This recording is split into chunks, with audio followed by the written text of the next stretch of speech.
اے میرے پیارے محبوب کی امت کے روزے دارو،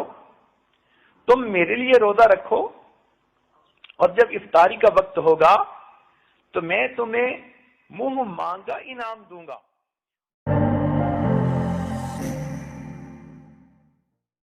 ایک بات پہ ذرا غور کیجئے گا، ساری مستورات ذرا توجہ سے بات سنیں،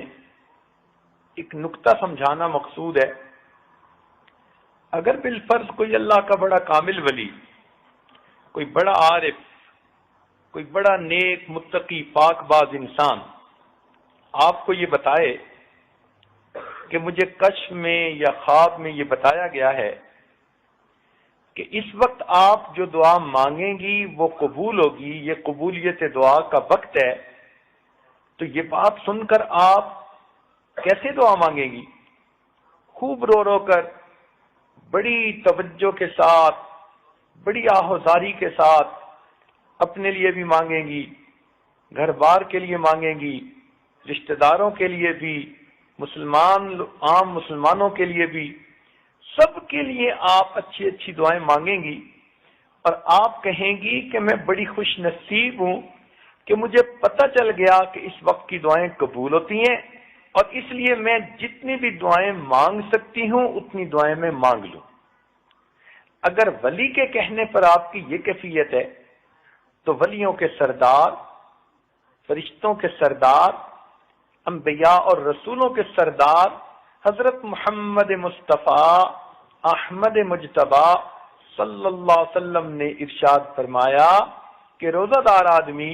افطار کے وقت میں جو دعا کرتا ہے اللہ تعالیٰ اس کی دعاؤں کو قبول فرماتا ہے۔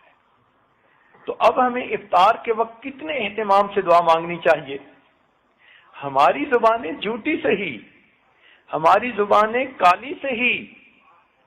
مگر محبوب نے سچی زبان سے فرما دیا، اللہ رب العزت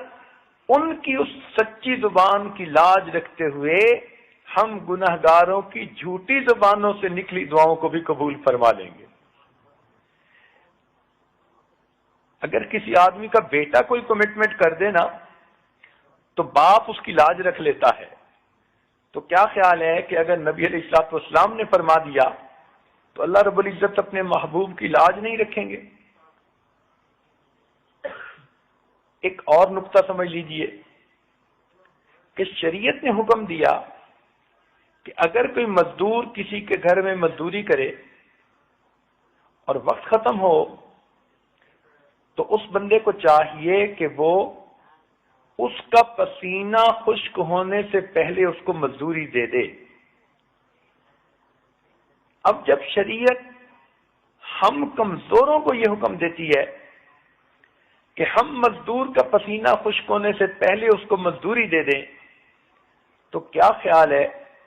کہ جس بندے نے اللہ رب العزت کے لیے سارا دن مزدوری کی، روزہ رکھا، بھوکا رہا، پیاسا رہا، تکلیف اٹھائی، اب جب اس کی افطاری کا وقت ہوگا تو کیا اللہ تعالیٰ اس کو فوراً مزدوری نہیں عطا فرمائیں گے؟ فرق اتنا ہے کہ جس مزدور کو ہم گھر میں لاتے ہیں کام کرنے کے لیے، ہم اس کے ساتھ مزدوری طے کر لیتے ہیں کہ بھئی اتنا تمہیں دیں گے، تم ہمارا یہ کام کر دو، تو کام کرنے کے بعد ہم اس کو پیمنٹ کر دیتے ہیں۔ لیکن جو بڑے ہوتے ہیں وہ طے نہیں کرتے، وہ کہتے ہیں جتنا کہو گے دے دیں گے۔ اسی لیے اللہ رب العزت نے بھی یہی معاملہ فرمایا کہ اے میرے پیارے محبوب کی امت کے روزے دارو، تم میرے لیے روزہ رکھو، اور جب افطاری کا وقت ہوگا تو میں تمہیں منہ مانگا انعام دوں گا۔ جو تم مانگو گے میں پروردگار تمہارے مانگنے کے مطابق تمہیں عطا کروں گا۔ مانگنا تمہارا کام ہے اور تمہارے دامن کو بھر دینا یہ میرا کام ہے۔ اس لیے فرمایا کہ روزہ دار کی دعائیں قبول ہوتی ہیں۔ حدیث پاک میں یہ فرمایا، اس کا کیا مطلب؟ کہ اللہ تعالی روزے دار کو افطاری کے وقت میں منہ مانگا انعام عطا فرماتے ہیں۔ اچھا، اگر کوئی بندہ اس وقت انعام مانگے ہی نہ تو اس کو کیا ملے گا؟ اور ہماری عورتوں کا، بہت ساریوں کا یہی حال، کہ افطاری کی چیزیں بنانے میں اور دسترخوان سجانے میں ایسی مشغول ہو جاتی ہیں کہ ان کو بتانا پڑتا ہے کہ جی روزے کی افطاری کا وقت ہو چکا، اب تم بھی افطار کر لو۔ اس کا مطلب ہے کہ یہ وہ مزدور ہے جس نے مزدوری تو کی، مگر جب دینے والے نے کہا کہ کتنا چاہیے تو اس کو مانگنا ہی یاد نہیں تھا۔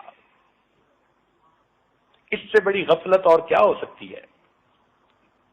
عورتوں کو چاہیے کہ اپنے خامدوں کو یہ بات سمجھائیں کہ افطاری کی ہر چیز آدھا گھنٹہ وقت سے پہلے تیار ہو کر دسترخوان پہ پہنچ جائے گی، اور آخری آدھا گھنٹہ بجائے اس کے کہ ہم کچن میں چولہے پہ کھڑی ہوں اور کبھی ایک چیز تلی جا رہی ہے کبھی دوسری چیز پک رہی ہے، اس میں لگنے کی بجائے یہ آدھا گھنٹہ، یہ 20 منٹ، یہ 15 منٹ مصلی پر بیٹھ کر اللہ رب العزت سے دعائیں مانگیں۔ عورتیں اپنے گھر کے سب بچوں کو اپنے پاس بٹھا لیا کریں اور معصوم بچوں کو کہیں کہ وہ بھی ہاتھ اٹھائیں اور دعا مانگیں۔ اگر بڑوں نے گناہ کیے تو چھوٹے تو معصوم ہیں، کیا پتہ ان کے معصوم ہاتھوں کے اٹھنے پر ہی اللہ کو رحم آ جائے اور اللہ تعالیٰ آپ کی دعاؤں کو قبول فرما لے۔ تو اس لیے عورتوں کو چاہیے کہ افطاری کے اس وقت کی قدر کریں، اور اگر کسی گھر میں ایک ہی عورت ہے اور اس کے لیے کھانا پکانا بنانا بھی ضروری ہے تو دعا تو دل سے مانگی جاتی ہے، ہاتھ سے تو نہیں مانگی جاتی۔ ہاتھ کام کاج میں مشغول ہوں اور اس حالت میں بھی آپ اپنے دل ہی دل میں اللہ سے دعا مانگ رہی ہوں تو گویا آپ بھی اپنے رب سے اس وقت میں منہ مانگا انعام حاصل کر سکتی ہیں۔ اچھا، آپ سے اگر کوئی پوچھے کہ آپ کی کوئی پریشانی ہو تو اس کو ختم کر دیتے ہیں تو آپ سب سے پہلے بتائیں گی جی میری یہ بھی پریشانی، یہ بھی پریشانی، یہ بھی پریشانی، ایک فہرست گنوا دیں گی پریشانیوں کی، اور پھر کہیں گی کہ اگر یہ سب پریشانیاں ختم ہو جائیں تو بس مجھے سکھ کا سانس نصیب ہو جائے۔